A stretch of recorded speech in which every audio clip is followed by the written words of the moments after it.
আমার জন্ম 1992 সালে। ছোটবেলা থেকে এতই সুন্দরী ছিলাম যা বলার মতো না। যে কেউ আমাকে দেখলেই ক্রাশ খেত। আমার বাড়ি চট্টগ্রামের সীতাকুণ্ডে। আমি মধ্যবিত্ত পরিবারের সন্তান ছিলাম। 2009 সালে আমার ইচ্ছা না থাকা সত্ত্বেও আমার বাবা আমাকে এক প্রবাসীর সঙ্গে বিয়ে দেয়। আমার বর বিয়ে 2 মাস পর আবার প্রবাসে চলে যায়। আমার শ্বশুর শাশুড়ি কেউ বেঁচে ছিল না। আমার এক দেবর ছিল, সেও আমার বিয়ের সময় প্রবাসে থাকতো। আমার বর আমাকে অনেক ভালোবাসতো, কিন্তু সে আমাকে ফোন দিত 10 থেকে 15 দিন পর। আমার বর খুব কৃপণ টাইপের ছিল। প্রতি মাসে খুব সামান্য পরিমাণ টাকা আমাকে সংসার খরচের জন্য দিত। ওই টাকা দিয়ে টেনে টুটে কোনোভাবে চলতাম। মাস শেষ না হতেই টাকা শেষ হয়ে গেলে আমি বাবার বাড়ি কিংবা ননদের বাড়িতে গিয়ে থাকতাম। আর এটা নিয়েও আমার স্বামী অনেক রাগ করতো। আমার বিয়ের 1 বছর পর আমার দেবর দেশে আসে, আমার জন্য একটা চেইন আনে। আমার দেবর আসার 15 দিন পর আমার বর বাড়িতে আসে। দেবরকে বিয়ে করতে বলে, কিন্তু সে কিছুতেই রাজি হয় না। সে নাকি আরো পরে বিয়ে করবে। দেবর বয়সে আমার বড় ছিল, তাকে ভাইয়া বলেই ডাকতাম। সে সবসময় 2 হাত ভরে বাজার করতো। সে কৃপণ ছিল না, কিন্তু শুরু থেকেই দেবর আমার দিকে কেমন জানি করে তাকাতো। কিন্তু সেটাতে কোনো খারাপ নজর ছিল না। আমার বর 3 মাস পর চলে যায়, কিন্তু আমার দেবর চায় না। সে নাকি আরো 5 মাস দেশে থাকবে। এখানে বলে রাখি, আমার বর আমার সাথে থাকার জন্য আমার এক খালা শাশুড়িকে রেখে যায়। খালা শাশুড়ির এই পৃথিবীতে কেউই ছিল না। তাই একদিন দেবর আমাকে বলে সে নাকি আমাকে ভালোবাসে। আমি মেনে নেইনি। এরপর থেকে দেবর পাগলামি শুরু করে। দেবর আমি যা খেতে চাইতাম তাই দিত, এমনকি আমাকে দামি দামি জামা কাপড়ও কিনে দিত। বাড়িতে আসার সময় সে 5 ভরি গয়না আনে, সে পুরোটাই আমাকে দিয়ে দেয়। বর চলে যাওয়ার পরেও আমার পিরিয়ড হয়, কিন্তু পরের 2 মাস আমার আর পিরিয়ড হয় না। টেস্ট করলে পজিটিভ আসে। আমি ভয় পেয়ে যাই, এ বাচ্চা কার হতে পারে। যেহেতু গ্রামের মেয়ে ছিলাম, ভাবলাম কোনো জিনের বাচ্চা কিনা। তাই একজন হুজুরের কাছে যাই। হুজুরকে সবকিছু খুলে বলি। হুজুর আমাকে পরদিন আসতে বলে। সেদিন রাতেই দেবর এসে বলে, তুমি হুজুরের কাছে যাবে না, বাচ্চাটা আমার। আমি অবাক হয়ে বলি, আপনি কি পাগল? কিভাবে সম্ভব? দেবর তখন বলল, আমি তোমাকে ভালোবাসি, এটাই সত্যি, তোমার গর্ভের সন্তান আমারও। এসব শুনে আমি সঙ্গে সঙ্গে মাথা ঘুরে পড়ে গেলাম। আমার যখন হুঁশ আসে, দেবর তখন আমাকে যত্ন করে খাইয়ে দিল। কিন্তু আমি এই ব্যাপারগুলো মানতেই পারছিলাম না। আমি আমার স্বামীকে ভীষণ ভালোবাসতাম। দেবর আমাকে বলল, তুমি বাচ্চাটাকে নষ্ট করিও না। আমি বললাম, এই বাচ্চা আমার স্বামী। তখন দেবর আমাকে যা বললো সেটা শুনে তো আমি পুরাই অবাক। সে বলল, আমার ভাই থাকাকালীন আমি তোমাদের দুধের মধ্যে বাচ্চা না হওয়ার ফিল মিশিয়ে দিতাম, আর ভাই চলে যাওয়ার পর তোমার খাবারের মধ্যে আমি ঘুমের ওষুধ মিশিয়ে তোমার সঙ্গে শারীরিক সম্পর্ক করতাম। এসব কথা শুনে ওই সময়টাতে আমি কি করব ভেবে পাচ্ছিলাম না। আমার মনে হতো গলায় দড়ি দিয়ে মরে যায়। একদিন সহ্য করতে না পেরে গলায় দড়িও দিই। আমার খালা শাশুড়ি দেখে যাওয়াতে তারা আমাকে বাঁচায়। আমার তখন 4 মাস। দেবর যত্নের কোনো কমতি রাখে না। বরকে অবশ্য তখনও বলিনি আমি গর্ভবতী। আমার ননদরা শুনে ভীষণ খুশি হয়, তারা তো আর অত কিছু জানতো না। এদিকে আমার স্বামী আমার ননদের কাছ থেকে শুনে আমি গর্ভবতী। অন্যের মুখ থেকে এই খুশির সংবাদটা শুনতে হয়েছে, সেজন্য সে আমার সঙ্গে অনেক রাগ করেছিল। আমার দেবর সিদ্ধান্ত নেয় সে নাকি আর বিদেশ যাবে না, সে আমাকে নিয়ে দূরে কোথাও ঘর করবে। আমার যখন 5 মাস, তখন বাপের বাড়ি চলে যাই। সব সময় মনমরা হয়ে থাকতাম। আমার দেবর 2 দিন পর পর আমাকে দেখতে যেত। আমার দেবর আসলে আমি লুকিয়ে থাকতাম। ঘৃণায় তার সামনে আমি যেতাম না। আমার শেষ সময়টায় দেবর আমার পাশেই ছিল।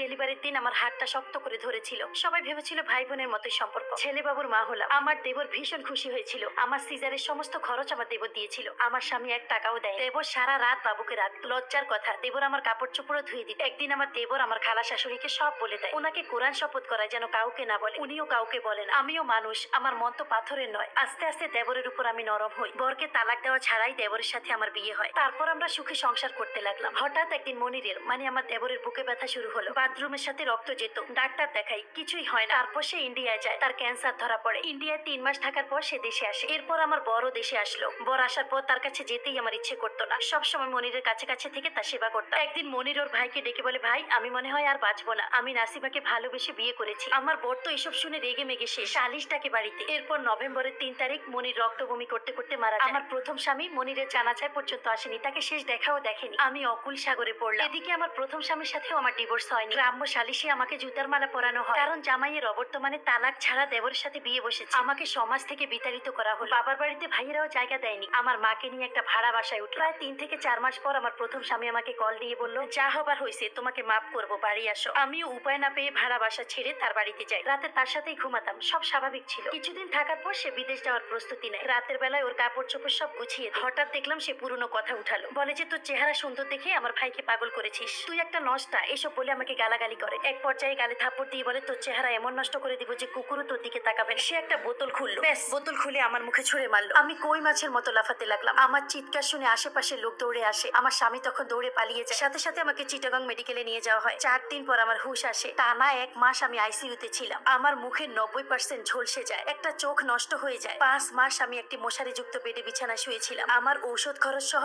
12 লক্ষ টাকা খরচ হয়। আর আমার স্বামী অ্যাসিড মেরে সেদিনই দেশ থেকে পালিয়ে যায়।